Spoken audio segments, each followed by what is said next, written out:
Hi hello வணக்கம். இன்னைக்கு கந்த சஷ்டியோட 6வது நாள்ப்பா. 6வது நாளோட என்ன மகிமைனா, நீ சூரசம்ஹாரம் திருச்செந்தூர்ல நடக்கும். நேற்று சிக்கல்ல வேல் வாங்கிட்டு போயிருப்பாங்க. இன்னைக்கு போர் நடக்கும்.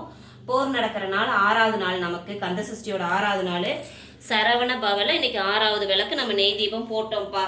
நெய் தீபம் போடுறத ரொம்ப விசேஷங்கிறாங்க. ஒரு 3 செகண்டா இருந்தாலும் நெய் தீபம் போட சொல்றாங்க. இந்த கந்த சஷ்டிக்கு மட்டும் போட்டுட்டேன்ப்பா. இதுக்கு என்ன ஒரு இதுன்னு சொல்லி கேட்டா, நம்மளை பிடிக்கலன்னு சொன்னாலே இப்போ எதிரின்னு சொல்றாங்க.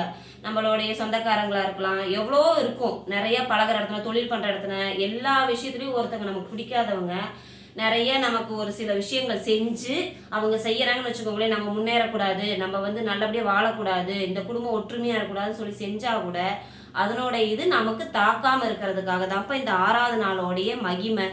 எந்த விரதம் வேணாலும் இருக்கலாம். பிரதோஷம், சஷ்டி, கிருத்திகை, அமாவாசை, பௌர்ணமி, சங்கடகர சதுர்த்தி, எது வேணாலும் விரதம் இருக்கலாம்ப்பா. ஒன்னே ஒன்று, ஒருத்தருக்காவது அன்னதானம் பண்ணணும். அதுக்கு தப்ப கோவிலில் ஒரு சக்கரை பொங்கலாவது சாமிக்கு நைவேத்தியம் பண்ணதை மக்களுக்கு அன்னதானமாக பண்ணுறாங்க. முடிஞ்ச அளவுக்கு நம்மளால முடிஞ்ச அளவுக்கு ஒருத்தருக்கு சாதம் வாங்கி போட முடியும். அதை செய்யுங்க. நம்ம ரொம்ப நல்லா இருப்போம். எல்லாருக்காகவும் நான் வேண்டிக்கிறேன். இன்னைக்கு என் முருகனுக்கு வெத்தலை, பால், பழம், ஆப்பிள் வச்சிருக்கேன்ப்பா. இன்னைக்கு நெய்வேத்தியமாக இதை தான் வச்சிருக்கேன். இன்னைக்கு சூரசம்ஹாரம் லைவாக போடுவாங்க. எல்லாரும் பாருங்க. பார்த்துட்டு வீட்டில் அது முடிஞ்சதுக்கு அப்புறம் குளிங்க. அதுதான் வேணும் மெயினா. பிடிச்சிருந்தா லைக் பண்ணுங்க. பாய் பாய் சொல்லுடா.